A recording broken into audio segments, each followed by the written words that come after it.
They brought him home in a sealed cylinder that smelled faintly of antiseptic and cold metal, the kind of smell that clings to your hands long after you scrub them. The brass insisted on ceremony, the crew insisted on silence. We stood at attention in Dock 2, while the cylinder drifted past on mag rails, flags rippling in forced gravity.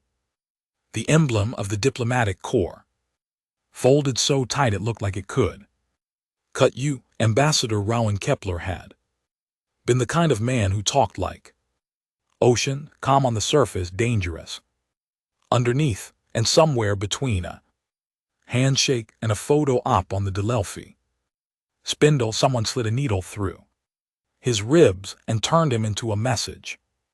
The footage leaked before the coroner could thaw him. I watched it once. Once was enough. They called me to ops before the cylinder even cleared the lock. Armitage, Admiral Casham said, leaning over a map of stars like a gambler over a rigged table. Pack your conscience in a crate. We're invoking Black Flag. Black Flag was a rumor when I came up through the academy, whispered in the sub between drills and bruises, the clause that said if a protected diplomat was murdered on neutral ground, the assembly would lift the restraints and let the species show what it could really do. No tit for tat, no calibrated response, no careful escalation to make the neighbors comfortable. You kill our envoy, we take your future and write our name on it in fire. Most people don't believe in humanity until it's too late. We're noisy and sentimental, soft around the edges, always bargaining, always apologizing for taking up space in other people's skies. That was how the Triarchate saw us, clients, mascots in upstart culture that got lucky with drive physics, but luck didn't develop the Prometheus codes. Luck didn't design the swordfall slugs or the ashnet that could turn an orbital ring into confetti. Luck definitely didn't. Black Flag, our orders came in staggered bursts, stiff with authorization stamps. Operation Firebreak, disrupt the Triarchate trade spine at Eric's Gate. Neutralize shipyards at Rule, seize or slag military relay boys, delete their war rooms from the inside out. Neutralize was doing heavy lifting. Legal's exact phrasing, deny the enemy the capacity to make or move war. All methods authorized. Proportionality waived, a tidy way of saying do it fast. And don't pretend it's clean. I should tell you I hesitated. Maybe that would make me more likable. Truth is, the first thing I felt was relief. Something in me had been waiting for permission to stop pretending. The galaxy respected restraint. The second thing I felt was old training clicking into place like a rifle stock against the shoulder. You don't love war to be good at it. You learn the angles, the timings, the places to press until something breaks. We broke Eric's Gate. First, if you've never seen a trade spine, imagine a necklace of polished moons strung through a hole in space. Our intel said the Triarchate routed 20% of their liquid assets through those stations every 4 days, rotations locked to precise jumps. They built it like a clock. We learned to crack clocks back on Earth when we were still afraid of the dark. I sat with Mendes and the other operators in the armored well of the Iron Requiem, listening to the ship's heart tremble as we approached the outer halo. Confirm Ashnet burn, Mendes said, voice flat. The Ashnet was a lattice of dormant micro-drones. We drifted into their docking routines months ago, slewed off cargo haulers like dandruff. One signal and they woke into something hungry. Confirm, I said on my mark. I don't remember what I told myself. Right then, maybe that the Triarchate would understand this language better than any speech. Maybe that Kepler would have hated it, which only made it feel more necessary. The mark left my throat. The signal left our dish, and somewhere, in the quiet between stars, a web of invisible teeth closed on there. Stations breathing, docking clamps clenched and wouldn't unclench, fire. Doors sealed and refused to recognize. Heat, cargo arms glitched into feverish dance. The Ashnet chewed at the infrastructure software first, then the delicate mesh of power conduits, turning a wonder of logistics into a dying animal that didn't yet know it was dying. The requiem came out of slip like a hammer's head, and we let the first swordfall go. Swordfall slugs are ugly devices, a rod of compressed mono-sized tungsten with a cap of a blade of ceramic and a guidance core that doesn't think it obeys. Gravity does the rest. From orbit it looks polite, the way a guillotine is polite. There's no blast the mind can process, just a drawn out shove. The station ring bowed, light flickered. For a moment the entire structure rippled like a drop of water in Zerog. Then stress found the seams, and a million tons of proud engineering remembered that it was only matter. We broadcast evacuations in a dozen languages, even as we tore their sky apart. We're that kind of monster, the kind that gives you a chance to run. Some of them did. I watched lifeboats peel away like shedding skin. Some tried to fight. One of their patrol craft fired on a rescue corridor, and the corridor blinked out. I told myself I saw it wrong. The tactical feed didn't lie. War drags the worst out of the other side too. That doesn't mean you can wash your own hands after. When the debris cloud finally admitted what it was, we pivoted to rule. Shipyard. Planets are beautiful from high orbit. Lace and shadow, docks like ribbons around a world's dark heart. I used to dream of building things there. Instead, I handed Mendes a box that unlocked their dockyard scheduling core and spiked it with ghosts. In 10 minutes, their entire launch sequence believed it was last week. In 15, the tugs smashed into one another with the gentle, inexorable math of wrong timing. We spared the meta rays and the habitat bands. Even under black flag, we drew lines where we could. It mattered, at least to me, that we were precise in our cruelty. Between strikes I tried to sleep in. Failed. The ship hums creep into your skull. You can taste metal. You see lines of numbers in the dark. I kept remembering Kepler's voice after a successful negotiation on Glisa.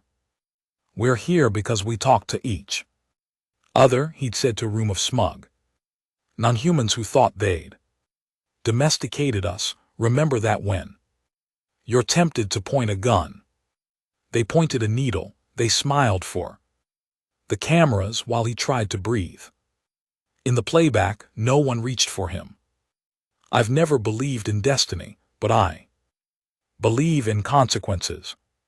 The Triarchate answered on day 4, not with words. They tried to crack one of our logistics hubs at Tantalus with a virus that wore our encryption like stolen clothes. We built the firewall that caught it. The quarantine spat me a copy. I opened a sandbox, watched the thing unfurl like a hateful flower. It wasn't elegant.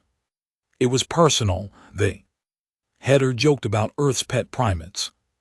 That was a mistake. It's one thing to wage war. It's another to be sloppy enough to insult the barrel of the gun aimed at you. Send it back, Admiral Casham said, eyes like winter. Gift wrapped. We didn't just send it back.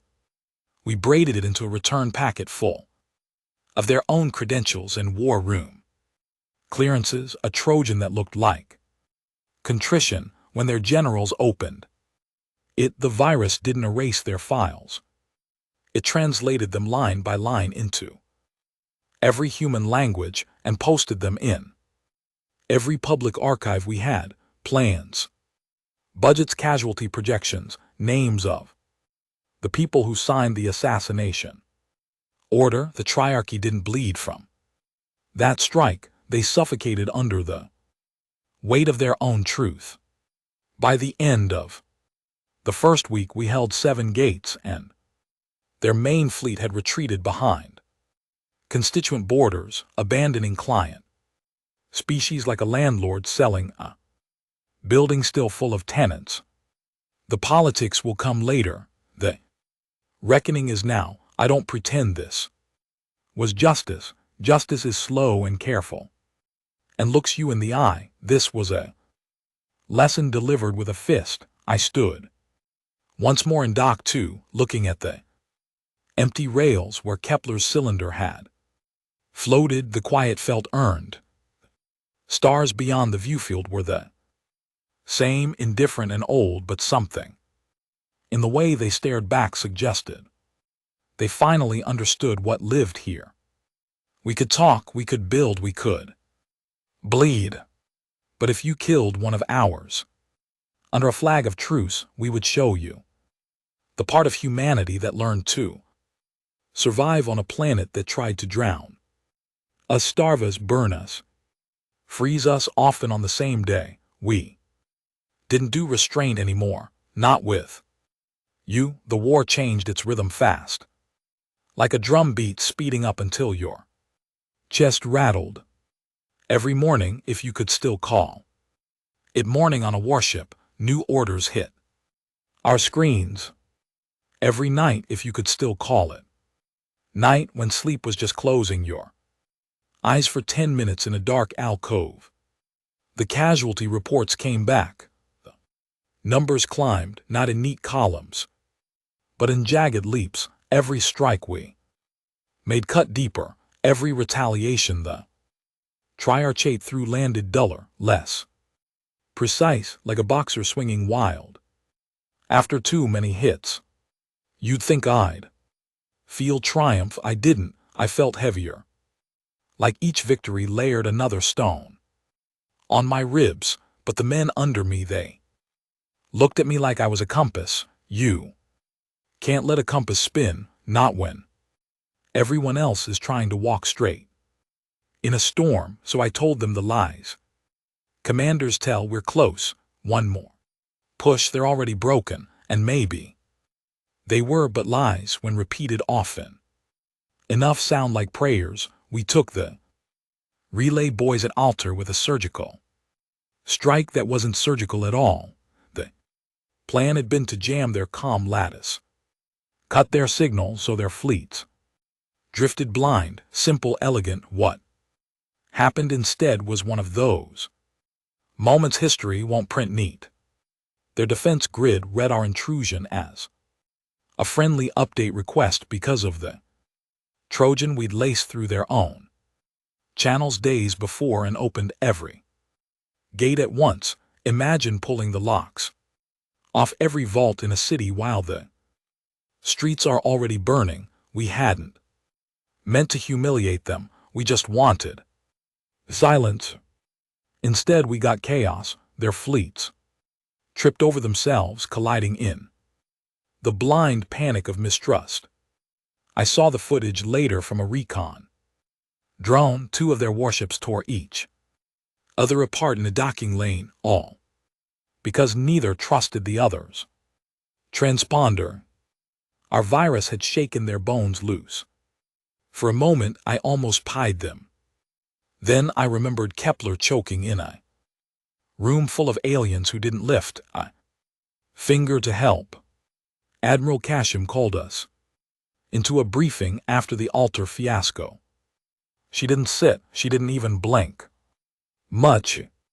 They wanted to treat us like a minor power, she said. They wanted to make an example of us, Now we're making an example of them, but don't mistake this for the end. Cornered beasts fight harder than hungry ones, and they Triarchate just found the corner. Her words stuck to me. I carried them back to my bunk, though bunk is too generous. It was a steel shelf with a foam pad and a net to keep you from drifting. I lay there listening to the hull groan, the quiet hum of life support, occasional thump of a correctional thruster. Warships never sleep. They breathe around you, always hungry, always ready. Sleep didn't come easy. When it did, it came with dreams, not of Kepler anymore, not even of the Triarchate's smug faces. I dreamed of Earth, of walking through a city at dawn, when the air still smelled of bread and diesel, when nobody cared who you were, as long as you kept moving. I dreamed of the ocean, the one place that never cared about borders, flags, or enemies. Then I woke up and the stars outside the viewfield were cold, endless and patient. The next strike was personal. The Assembly's intelligence service had confirmed the names of the officials who signed off on Kepler's assassination. They weren't soldiers, they weren't even strategists, they were bureaucrats with pens, men and women who thought they'd never be touched by the blood they spilled. Casham handed us their names, their coordinates, their schedules. It wasn't about strategy anymore. It was about showing the galaxy that humanity could reach anyone, anywhere. We ghosted into their capital station through a supply route our virus had cleared. No alarms, no resistance, just the eerie quiet of a system that believed its locks still held. We didn't use bombs, too messy, too quick. Instead, we used precision, surgical drones slipping through vents, whispering into bedrooms, making death look like an accident until the tally reached 5. I didn't pilot the drones, but I watched. I had to, orders or not. I wasn't going to let someone else carry the weight of this alone. The feeds showed faces that looked more afraid than guilty. One of them even tried to bargain, whispering promises into the dark as if the machines could be bribed. They couldn't. They were human-made. They finished the job clean, efficient, merciless. When the last official stopped moving, I shut the console and sat there in silence. My crew didn't cheer, they didn't even speak. We just drifted back to the Requiem like shadows leaving a crime scene. That's when I realized what war had already done to us, made murder feel like procedure. But it wasn't enough, not yet. The Triarchate still had fleets, allies, pride, and pride was the one thing we hadn't broken yet. That would come next. Pride isn't a fortress you storm with guns, it's a tower you cut at the base and then let gravity do the rest. That's what Casham wanted. That's what I wanted. If I was honest with myself, we'd hit their money, their fleets, their breath. Now we had to hit their story. The one they told themselves about being destined to rule lesser species.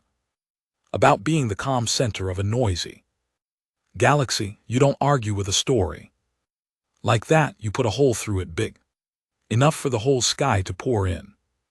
They called it Conclave Day. Every cycle, the Triarchate broadcast a parade from their capital ring at Helix Prime.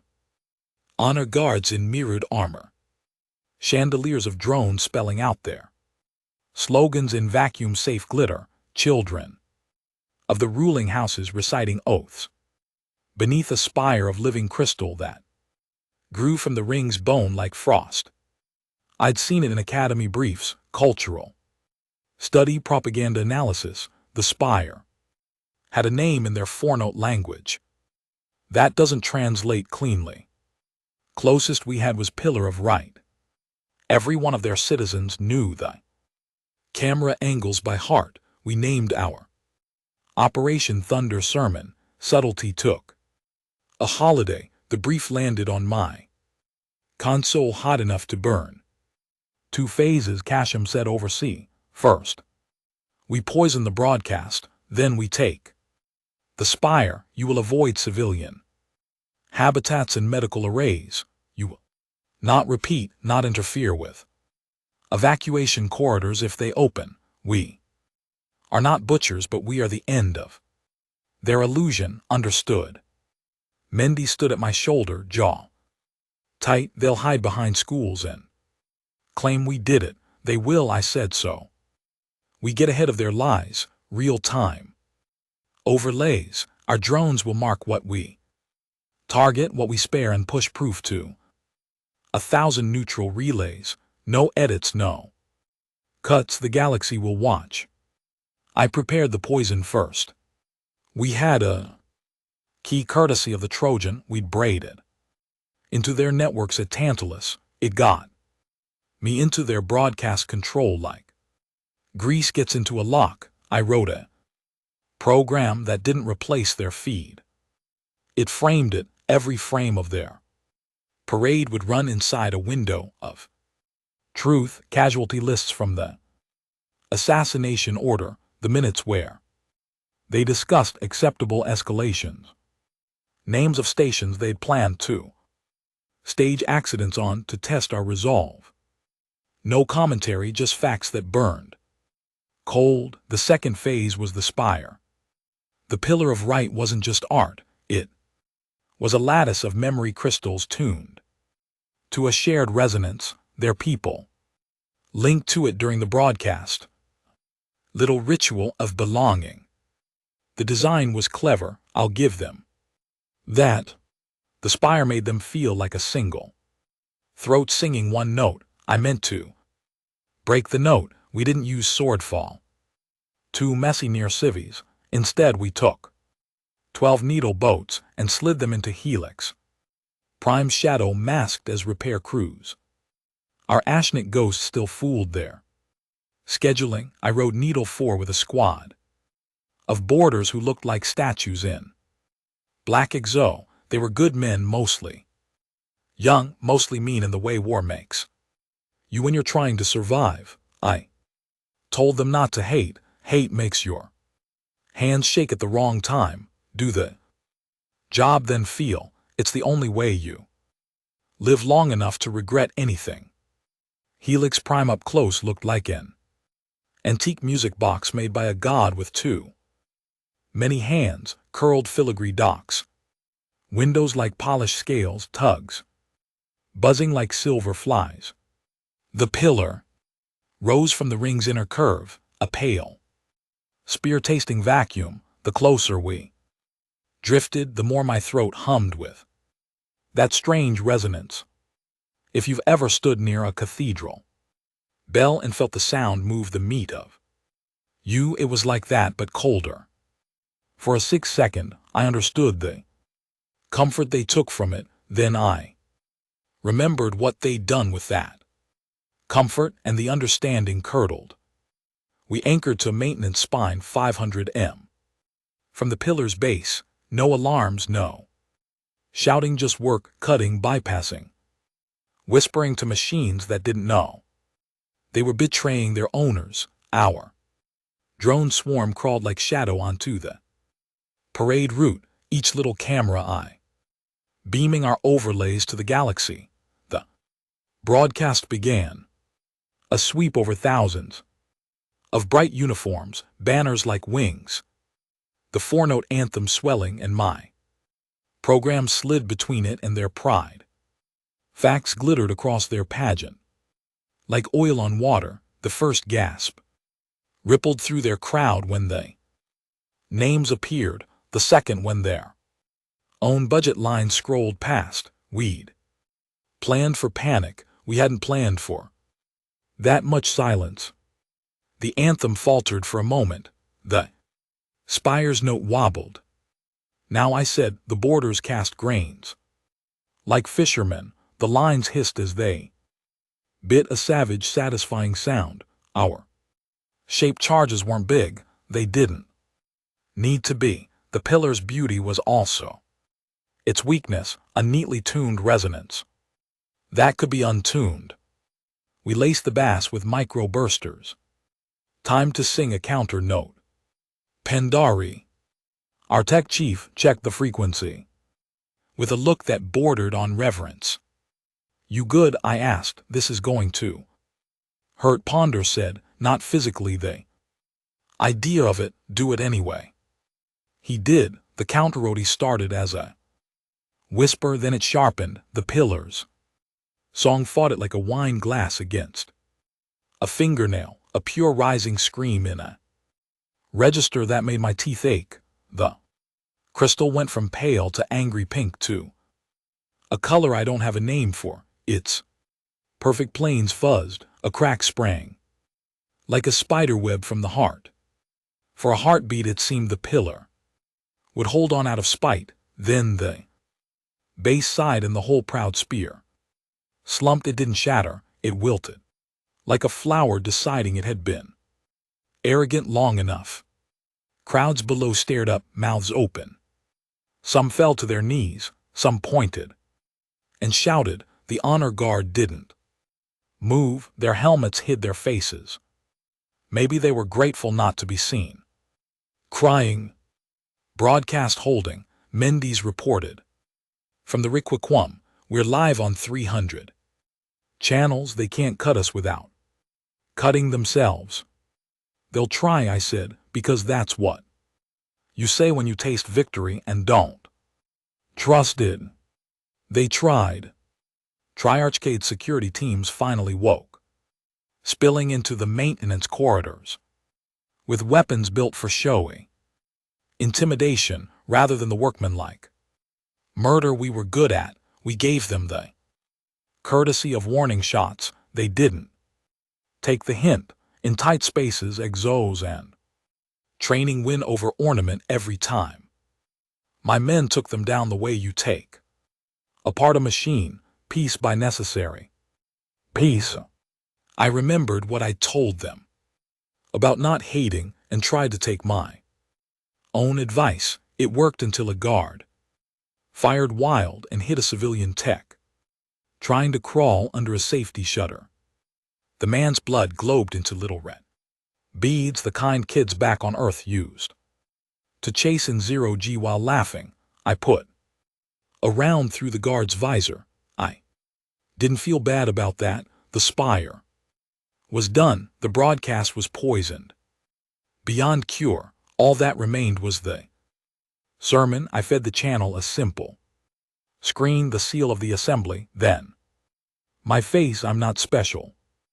I've got one of those forgettable faces that blend into a crowd, a nose that's been broken twice, eyes that don't do much except stare back when a mirror makes me. That was the point. No hero, no statesman, just a man in uniform who'd had enough. You killed our diplomat, I said. My voice came back to me with a thin echo in the helmet. You did it on neutral ground because you believed we would swallow it like we've swallowed 1,000 insults from 1,000 empires that thought we were too new to matter. You thought restraint was weakness. You thought mercy was a leash. You were wrong. This is what wrong looks like. I paused, not for drama, but because the words tasted like metal and I wanted to spit. We could have brought swordfall to your homes and your schools. We didn't. We could have poisoned your water and called it justice. We didn't. We cut the thing you love most, the story you use to excuse everything. If you want this to stop, you come to the table under a flag of truce, and you bring the people who sign that order. They will answer, or the next thing we cut won't be a symbol. It will be your fleet and your markets and the spine of your state. You have seen what we can do restrained. You will not like us unrestrained. I ended the feed. For a breath, the galaxy was very quiet. Then the Requiem's comms lit up like a summer storm, neutral houses offering mediation, client species screaming that they wanted out, Triarchcade hardliners swearing blood and thunder beneath it. All the soft, stunned murmur of a people whose godspire had just slumped. Like a tired man. We got out clean, we left the shards. Where they lay, we left the civilians. Alone the way we had promised. As our needle boats drifted back toward the shadow where our ship waited, I finally let myself look down at my hands. They didn't shake. That worried me more than any enemy fleet. Back aboard, Kashim didn't smile. She doesn't waste expressions. You made them feel small, she said. Good. They needed the lesson. Now they will bare their teeth, get ready to lose. Something we can't replace. I knew what she meant. War is a bargain written in blood if you make the other side bleed. Too honestly, they will come for the one thing you love most just to prove you can be hurt. I thought of Earth again. Of the smell of bread and diesel, of kids chasing red globes of juice in Zerog museums like it was magic. I thought of the names scrolling on our overlay and the silence that followed. Pride had fallen. The price was on its way. The reprisal came faster than even Kashim guessed. 2 weeks after Thunder Sermon, just as the galaxy was still arguing over the footage of the pillar crumbling, they Triarchcade struck Earth. They didn't use fleets or swordfall. That would have been too obvious, too easy for us to counter. They went for subtlety, the kind that doesn't explode so much as rot, a payload disguised as humanitarian aid slipped through our outer patrol nets and parked itself in low orbit over the Pacific. It looked like a satellite, moved like a satellite until it cracked open and bled spores into the high atmosphere. By the time the alarm screamed, it was already too late. The spores weren't designed to kill outright, they were designed to linger. They turned the air thick with microscopic razors, cutting lungs slow. They ate into crops, they fouled water filters. Earth didn't burn, it coughed. We lost 10,000 in the first 3 days. Not soldiers, farmers, dock workers, kids walking to school, the kind of people diplomats like Kepler had wanted to protect when he went out there with nothing but words. I wasn't on Earth when it happened. I was with the Requiem pulling sensor sweeps near Vega Gate when Kashim called us into command. She didn't raise her voice, but I swear the temperature dropped 5 degrees just from the words. They touched home, she said. They've crossed into the one territory they can't afford. They wanted us to feel helpless. They wanted us to taste slow death. They've forgotten who we are. I didn't need her to spell it out. Earth is humanity's softest point and also its sharpest knife. You hit it, you wake every sleeping beast we keep in reserve. Black Flag had unleashed our claws. Now they'd drawn blood close to the bone.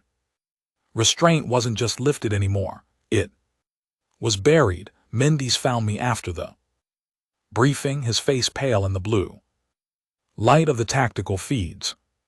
They'll want escalation, the kind nobody walks back from. They already have it, I said. My voice surprised me. It was too steady. What's left to restrain?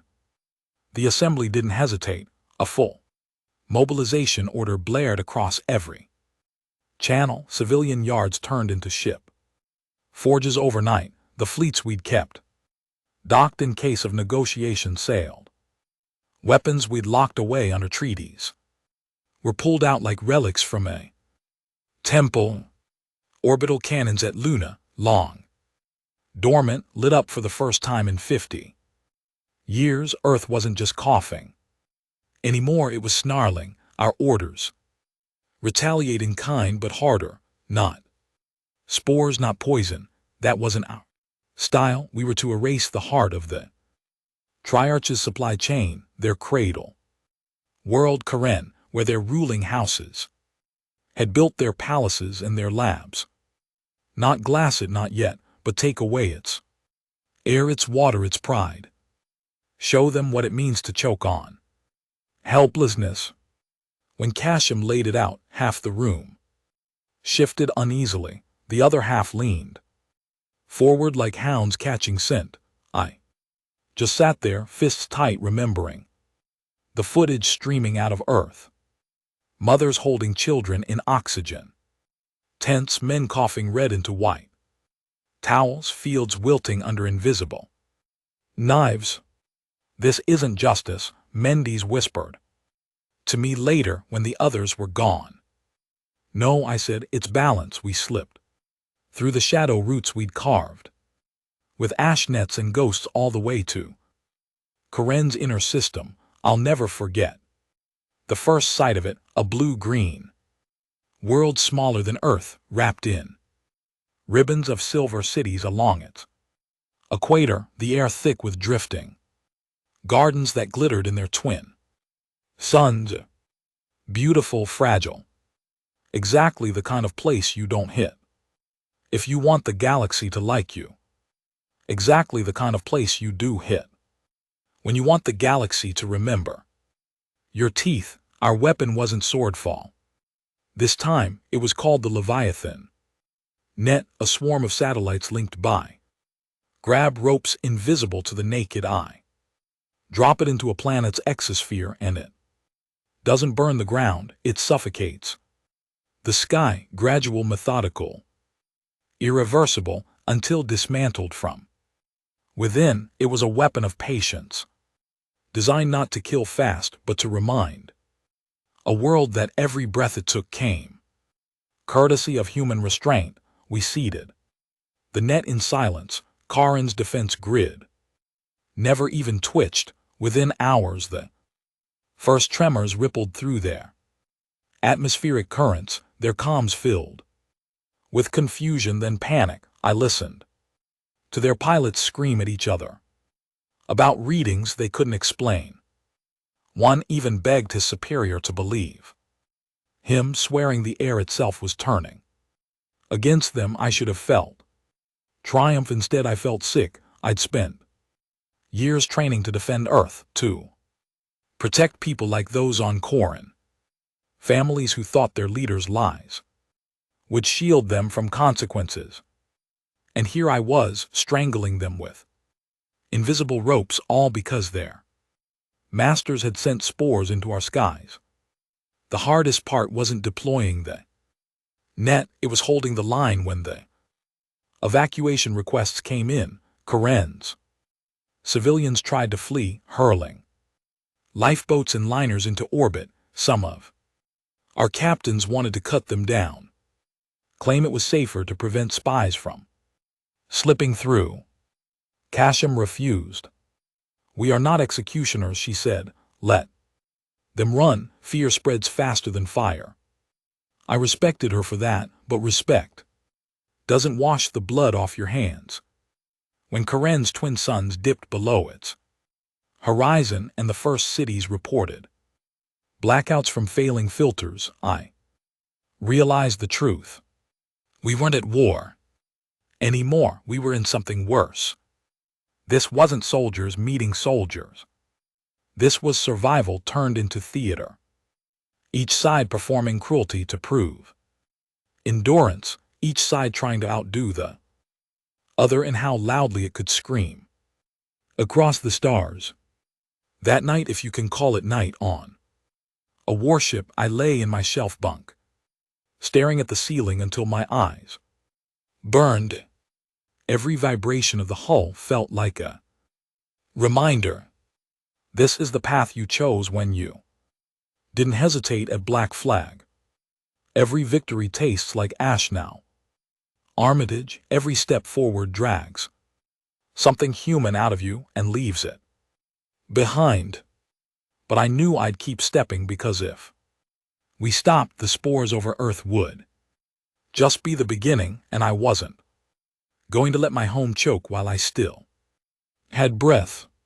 Karen kept gasping under the Leviathan net, and I told myself that was the point. Pain educates. Still, the civilian feeds leaking through our taps were hard to watch.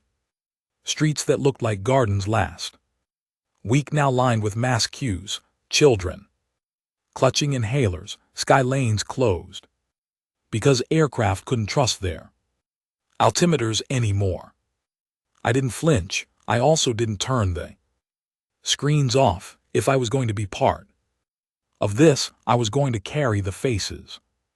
Earth was stabilizing barely. The spores didn't kill like fire, they killed like winter. Our medcorps found a cocktail that blunted the razors, a filter upgrade that bought hours and then days. But it wasn't enough. The biochemists kept sticking their hands into the machine and getting bit. That's when Intel dropped a shard of luck onto my console, a trace signature in the spores. Enziatic backbone, not random, not natural, a watermark. It matched research logs from a lab complex. The Triarchate ran off a little ice moon called Doros out past the kill drift. If there was a kill switch for the spores, or at least the recipe for shutting them up, it would be there. Casham didn't bother with a speech. You go in quiet, she said. You come out with the architect and every bite of his work. If you can't extract him, you take the drives. If you can't take the drives, you slag the site. But I want him alive if possible. People need to see a face. Name, I asked. Director have, she said. The word like something sour she had to spit. He chaired the committee that approved the humanitarian satellite. He likes to pose as a savior. Bring him home without breaking him too badly to talk. Mendes didn't like it. He never likes it when the plan depends on someone we hate staying alive. He signed off on suffocating kids, he said later in the prep bay, suiting up. You want me to babysit him? I want you to keep your hands off until we have what we need, I said. After that, I'm not making promises. We took a stolen courier boat, Triarchate model with its transponder scrubbed and its belly packed with everything that makes a security chief. Sweat, breach kits, spider drones, a little box I wasn't going to admit to owning. The Vesper Combine, neutral in name, mercenary in practice, sold us a 2-hour corridor through the Kel drifts. Sensor net. I tried not to think about how many times the neutral houses had played both sides and slept fine. Time pressure makes you shake hands with people you'd rather knife. Doros turned slow. The lab complex buried in ice like a pearl with wires. Triarchate architecture is usually all mirrored pride. This place looked like a scar someone polished out of boredom. We drifted in on minimal thrust, latched to a maintenance ring, and cut our way through with thermal blades that smoked in vacuum like dying stars. Inside smelled like antiseptic and hot plastic. Our spider drone skittered down vents, mapping cameras and patrols, whispering to our earbuds in clicks and soft hiss. The first rooms we passed were storage crates labeled in their elegant 4-note script, vials that glittered under cold light, then a chamber that stopped us, a line of biocapsules, each with a living culture suspended like dust moes in amber, human proteins in the matrix, our signatures stolen from medical exchanges and port screenings, folded into a weapon that knew us like a jealous lover. Ponder swore, a small sound like Breaking glass. I touched the glass, my glove fogged. Then cleared, it felt like standing at your own open grave. We found heaven. Sanctum that looked like a chapel, floor to ceiling with carved bone lises that hummed at a frequency just below anger. He wore a lab coat cut like a ceremonial robe. He had the kind of face that thinks mirrors are honest.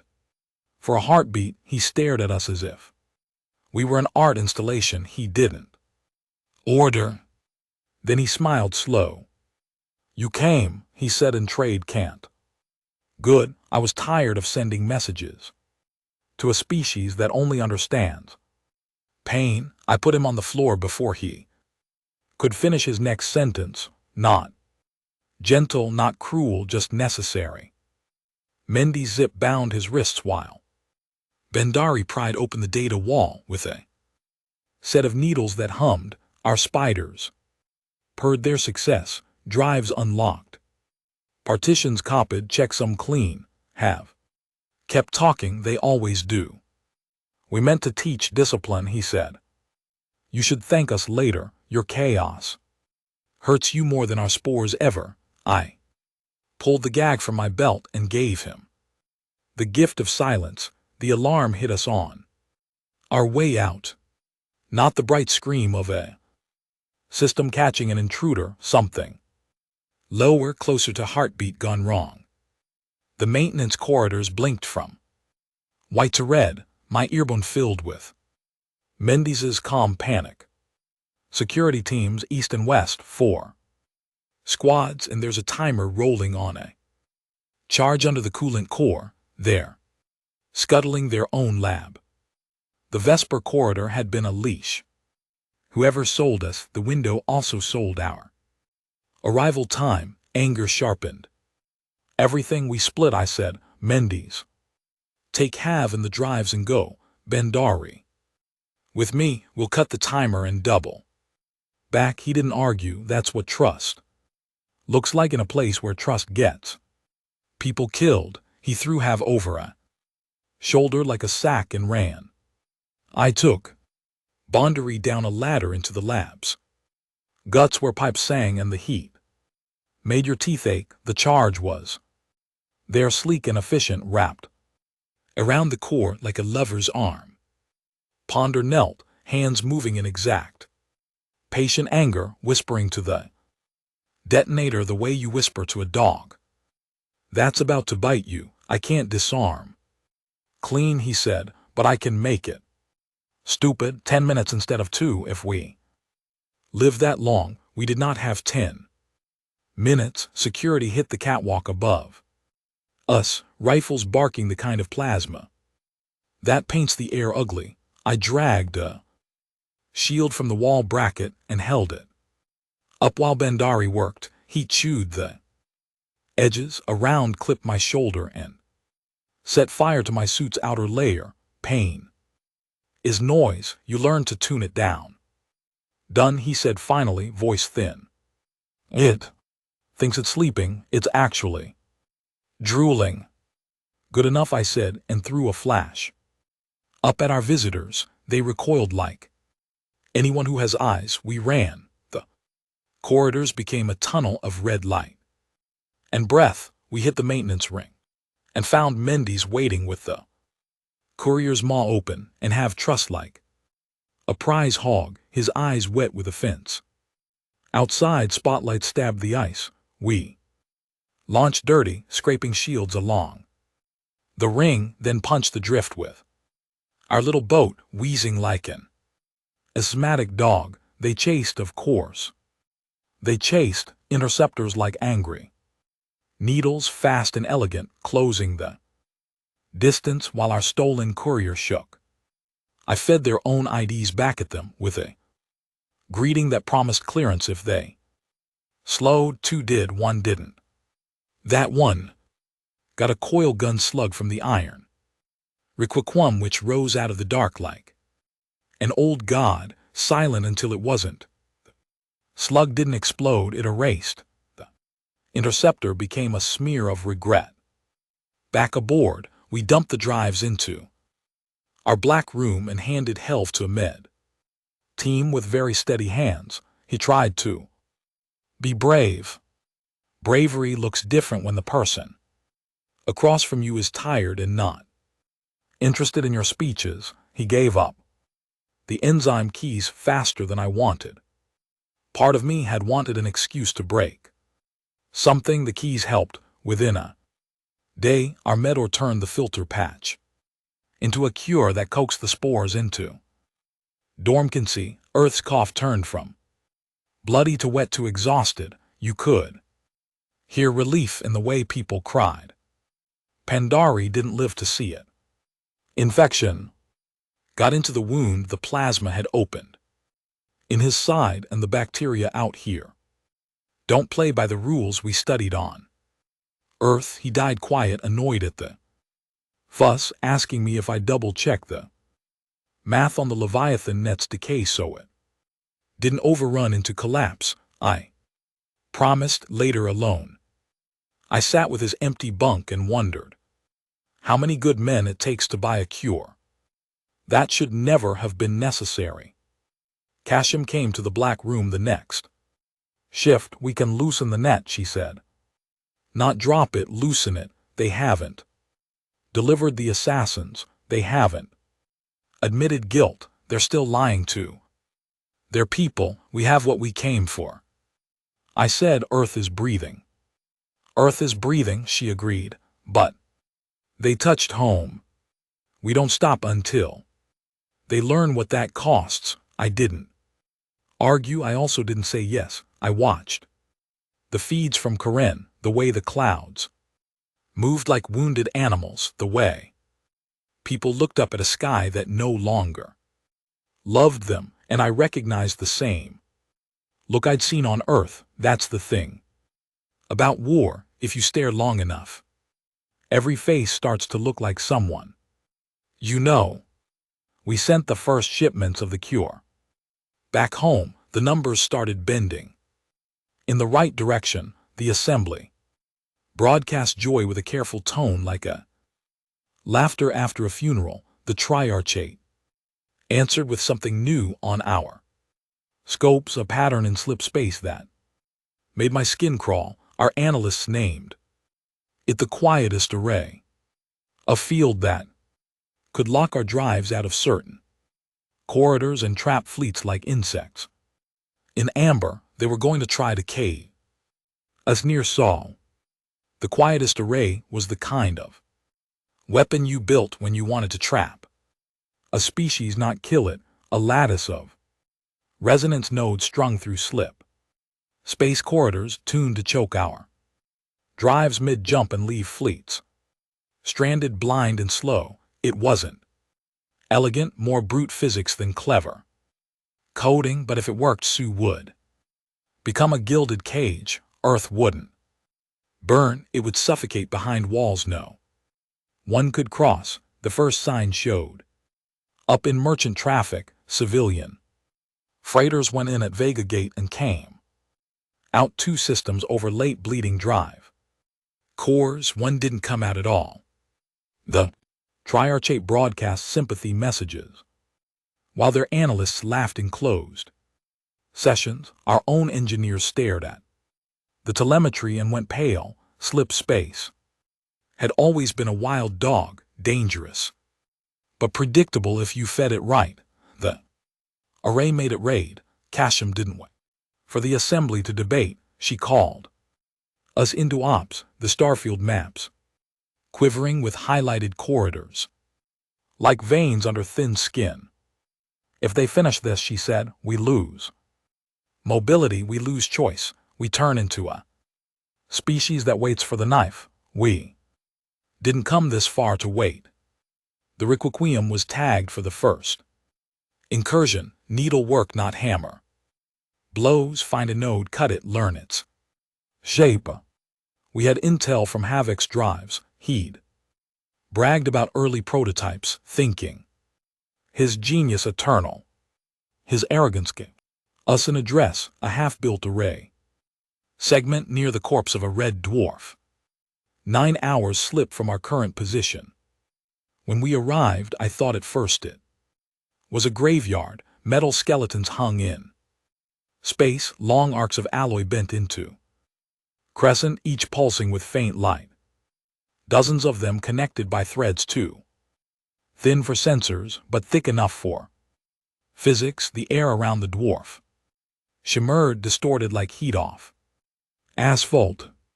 Our drives groaned just looking at it. We went in quiet, drones first. They buzzed across the lattice, feeding us schematics. The nodes weren't automated. They had crews, living quarters, work bays, soldiers posted like beads on a rosary. That was both a weakness and a cruelty. If we cut one node, we cut 100 lives with it. If we didn't, they'd cage 1,000,000,000. Options? Kashim asked, her voice clipped. Sabotage, Mindy said. Slip in, plant charges, make it look like a reactor fault, bias, deniability. Or I said we infect it, same trick we used on their gates, turn their lattice into our doorway instead of their wall. Kashim's gaze sharpened. You think you can flip it? I think I can. Make it unstable enough to bite them. Instead of us, she gave me the nod. That nod carried weight. It meant she was giving me the knife and expecting me to bleed with it if it broke. We prepped for insertion. Exos, quiet charges. Drones loaded with enough false signals to make a ghost fleet dance. I didn't tell the men what would happen if the array pulsed while we were inside. No point. They'd seen slip space fractures before. Ships stretched thin as paper.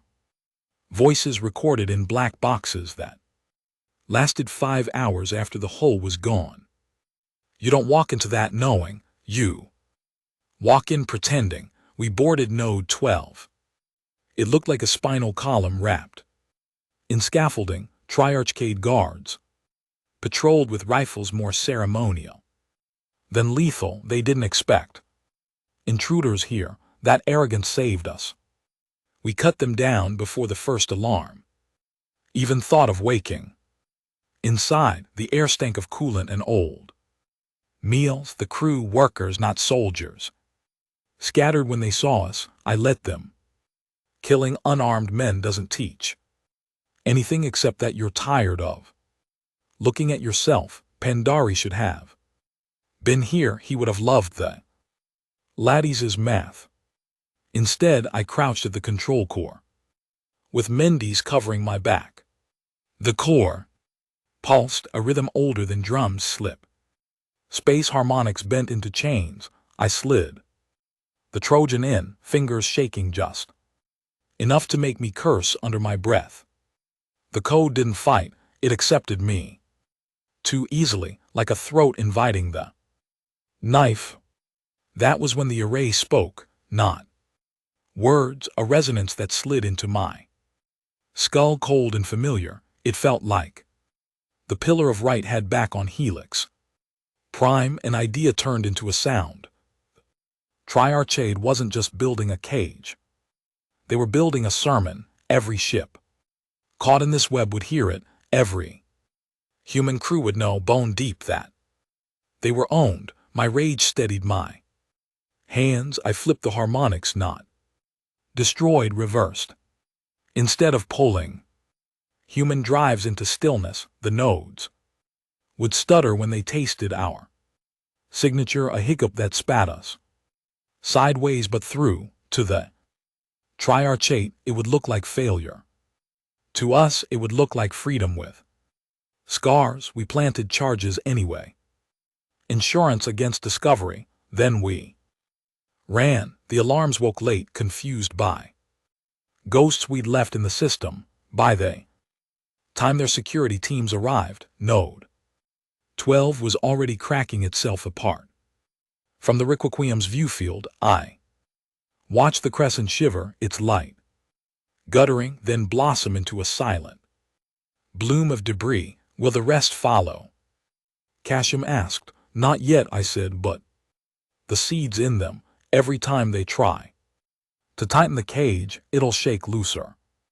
They built a prison out of glass. All I did was tap it. She didn't smile, but she put a hand on my shoulder. That was rarer than metals. Back in my bunk, I couldn't sleep. The array's resonance lingered in my skull, a phantom note that hummed like guilt. I thought of Ponder, of the spire cracking on helix, of Kepler gasping in a foreign hall.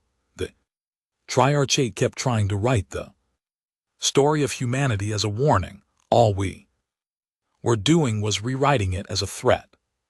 But I knew what Casham knew. Threats don't end wars, they prolong them, and the harder we bared our teeth, the more likely it was that someone somewhere would decide Earth needed to burn. After all, that night the Requiquum caught a Triarch transmission flagged as high priority. It wasn't orders, it was a plea from one of their client species, begging us for protection. The Triarchate had abandoned them to focus on us. Their worlds were burning. For the first time, someone in this galaxy looked at humanity not as a nuisance, not as prey, but as a shield. The plea came wrapped in static and fear, a voice with too many syllables, and not enough air begged us to answer. They called themselves the Marat, a client race the Triarchate used as shipyard hands and mine diggers. Their world, Nahil, wasn't much on a star map. Barely a dot, but the feed showed fire, blooming along ridge lines and lifeboats, stacked like coffins on a cracked runway. The Triarchate had pulled their fleet back to protect Corinne and the array, so they did what bullies do when cornered. They turned and kicked someone weaker to make the pain feel like control. Casham didn't hide the calculation. They're not strategic, she said in the war room, eyes on the grainy feed, but if we leave them to burn, the whole galaxy will decide our promises mean nothing. If we pull them out, the clients will line up to defect.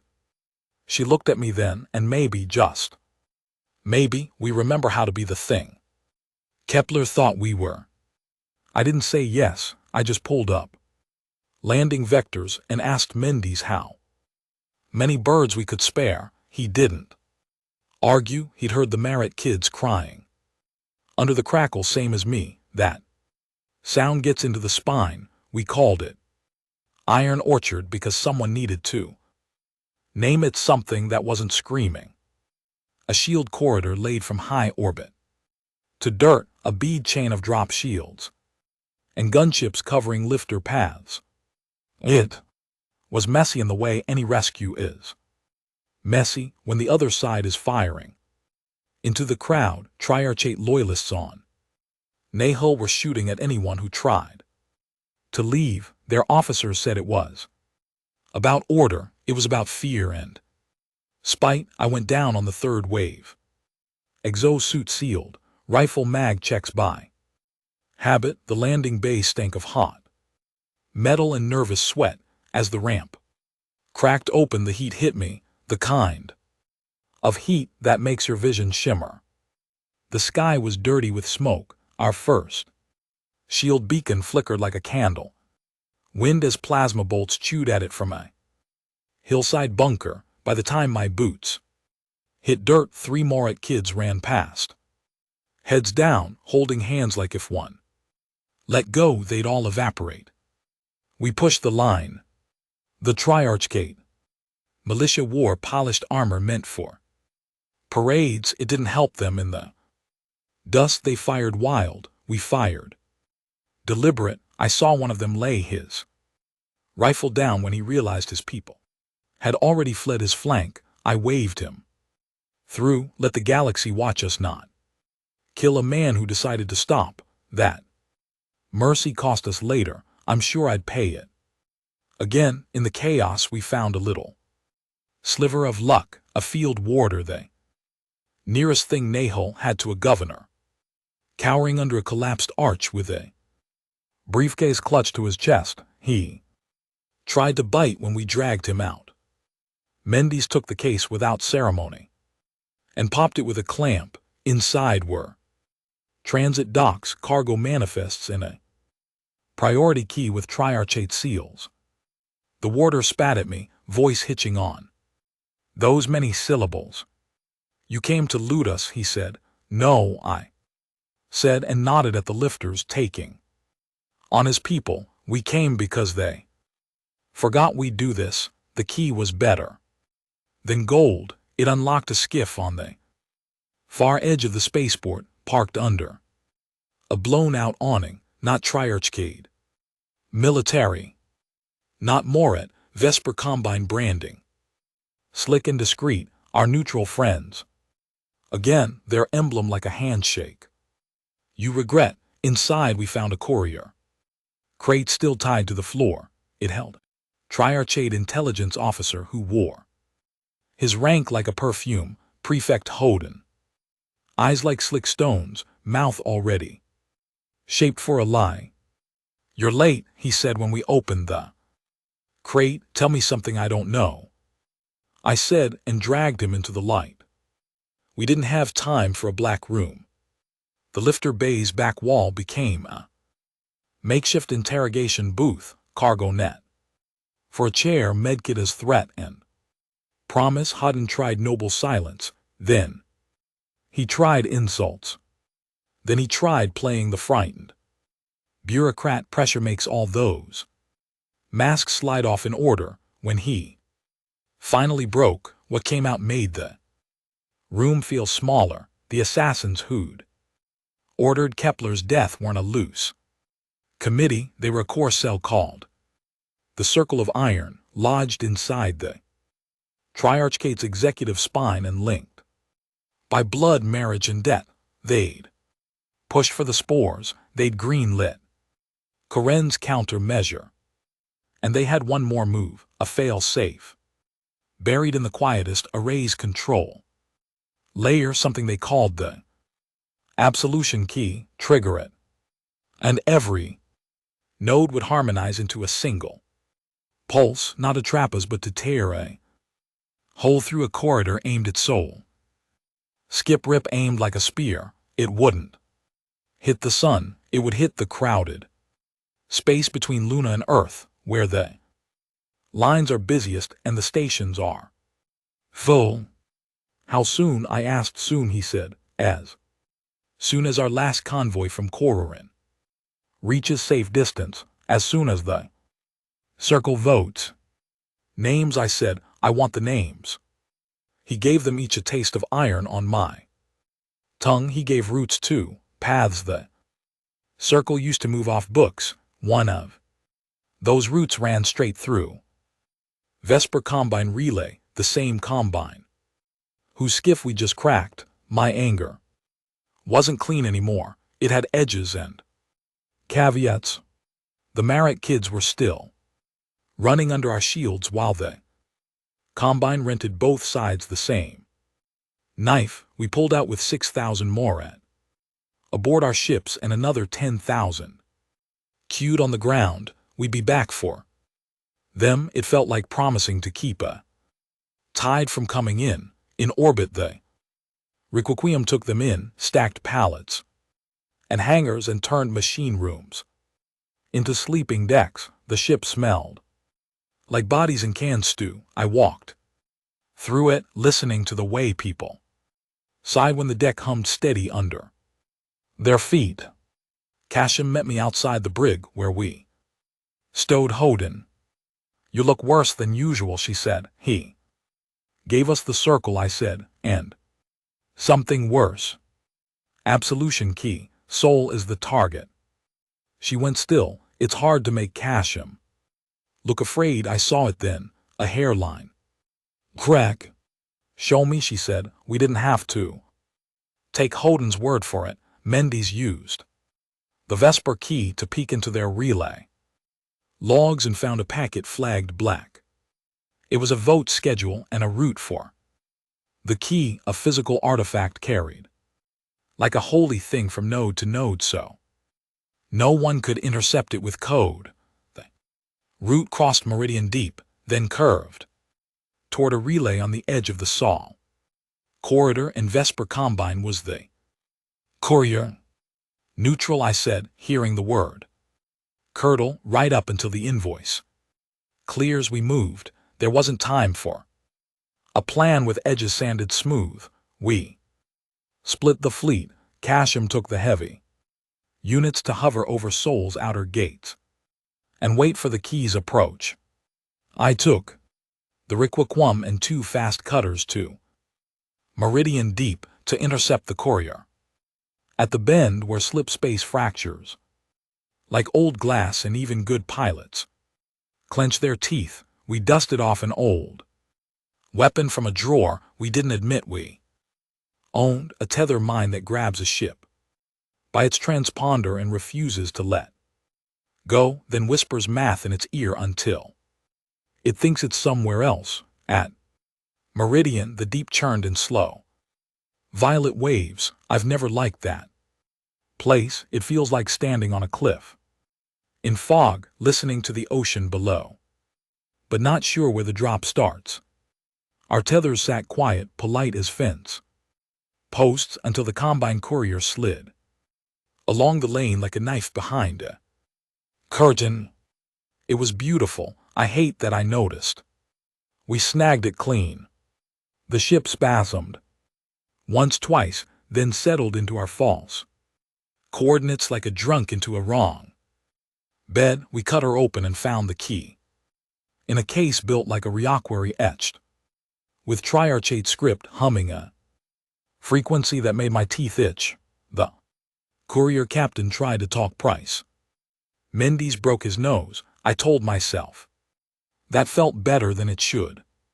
We turned toward Sol with the key under guard, and Hoden muttering that we didn't understand what we'd stolen. Maybe we didn't. A thing designed to bark at a lattice of cages and make them sing in unison isn't a toy. We kept it cold and quiet and prayed that was enough. Halfway home, the array shivered, our boards lit with a pulse that wasn't like the others, not a net closing, a call. At the same time, a contact flared at the edge of the Sol corridor. Triarchate heavy units burning hard, riding our flipped harmonics like a surfer stealing a wave. They weren't heading for Earth, they were heading for Luna. They'd guessed what we could repair fastest, and they were going to hit our docks and our cannons before we could spool them up. Casham came over narrowband. They're not waiting for the key, she said. They're trying to punch a hole and throw a spear at the same time. Get here, Armitage. If we lose Luna, we bleed out. The Arqueum groaned as we poured on speed. In the viewfield, Sue brightened like a promise and a warning. I checked my rifle anyway. Old habits, old lies we tell ourselves to feel ready. On the lower deck, the Marat children sang to each other in soft, breathy voices. They didn't know what those shapes on the chart meant. They only knew the ship was running toward a fight. The last thing I heard before we crossed into the corridor was Hodden's laugh through the brig intercom, a dry, hateful sound. You brought the sermon down once, he said. Let's see if you can keep your own sky from falling. Luna looked like it was bleeding when we arrived.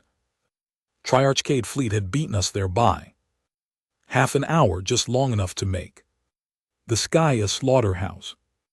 Orbital cannons still burned on the surface, but half their housings glowed molten red, slag dripping toward the craters.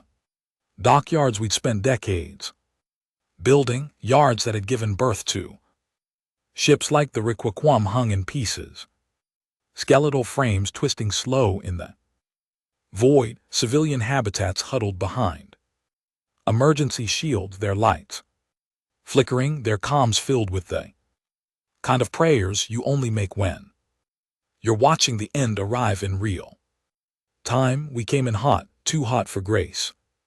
The Requiem's hull screamed as we broke slip at full thrust, cutter. Squadrons peeled off like knives there. Drives flaring, Casham's heavies already clawed at the enemy line, but she was outnumbered 2-1. If we hesitated, they'd punch through, torch the habitats, and turn Earth's moon into a gravestone. Armitage, her voice cracked through low and hard. You've got the key, use it. I stared at the case, locked in its cradle in our war room, the absolution key, a relic designed to make the quietest array sing in one voice. Voice tuned to murder Sue itself. We'd stolen it to stop that, but Casham wasn't asking me to destroy it, she was asking me to twist it to make their own sermon backfire. Mendy stood beside me, helmet under one arm, eyes flat as stone. If you flip it wrong, he said, we don't just burn their fleet, we tear our own sky apart. He wasn't wrong, the key wasn't a bomb. It was worse, it was a throat that could scream at physics until reality broke. If I tuned it right, the array would hiccup just like I'd made it do at node 12, but louder across every node. If I tuned it wrong, it would harmonize, and slip space would peel back like rotten skin. Soul would drown in a wound you couldn't close. I thought of Kepler gasping in a hall while his killer smiled for cameras. I thought of Earth coughing under spores. I thought of Ponder dying with math on his lips, of the Marat children singing in my ship's belly, of Casham telling me we weren't butchers even while we slit throats. The galaxy had wanted to see if humanity would break. This was the answer, we'd break everything else first. Strap in, I told Mendes, if this goes bad, we don't get a second try. The war room fell silent as I set the key into the cradle. Its hum crawled up my teeth into my skull, into the part of me that remembered the pillar of right. Screaming before it wilted, my hands didn't shake this time. Maybe that was bravery, maybe it was exhaustion. I twisted the harmonics, not to bind, not to kill, but to stutter, to make the cage they built collapse into itself. Then I pressed send. The array howled. Every triarchate ship in the corridor froze, drive spasming, caught in a note too high to follow. One shattered outright, stretched into ribbons of light before vanishing. Another vomited fire as its core tore itself inside out. The rest flickered, their guns dimming, their vectors lost for a heartbeat. Luna's sky was full of giants turned into statues.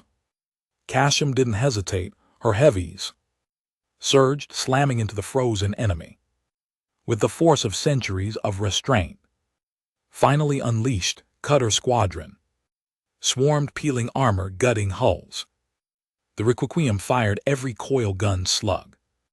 We had each one a punctuation mark in a sentence written in blood. Triarchate broke, not in retreat but in panic. Their formation collapsed into wreckage when the last enemy hull cracked and dimmed. The silence in orbit felt obscene. The habitats were still there, the cannons still smoldered. Luna lived, but it lived under a sky littered with the corpses of ships, human and alien, both drifting together in a graveyard that would shine for years. Casham's face filled my screen. She didn't smile, she didn't need to. We held, she said simply, but I felt no victory. The key still hummed in its cradle, faint but insistent, as if reminding me it wasn't finished. We hadn't destroyed it, we couldn't, not yet, because part of me, the part that had seen Earth suffocate in Karen choke, knew we might need it again. Monster on a leash, waiting for the next hand, brave or desperate enough to tug. After the battle, we took stock. Mara refugees sang louder now, their voices echoing down steel corridors, but I could see the fear in their eyes. They knew what we'd done. They knew what kind of weapon sat humming in our war room. And I think they wondered if they'd traded one master for another. I lay in my bunk later, staring at the ceiling, listening to the hum. Kepler's words haunted me. We're here because we talked to each other, maybe once, not anymore. Now we were here because someone had murdered him, and because we decided the galaxy would remember that murder for centuries. The Triarchate wasn't finished. Circle of Iron was still out there, bleeding but unbroken. They'd lost their fleets, their spire, their cages. But men who killed diplomats in broad daylight don't quit. They plot, they wait, and so would we. Humanity had bared its teeth, and the galaxy had seen the bite. No one would forget. Not the enemies who'd underestimated us. Not the allies who'd begged us for shields, and not the children in our own corridors who would grow up listening to the hum of the key and wonder if their fathers had damned them to live in a world where restraint was a relic. That night I understood the truth. We hadn't just declared war without restraint. We taught the stars what it meant to fear us.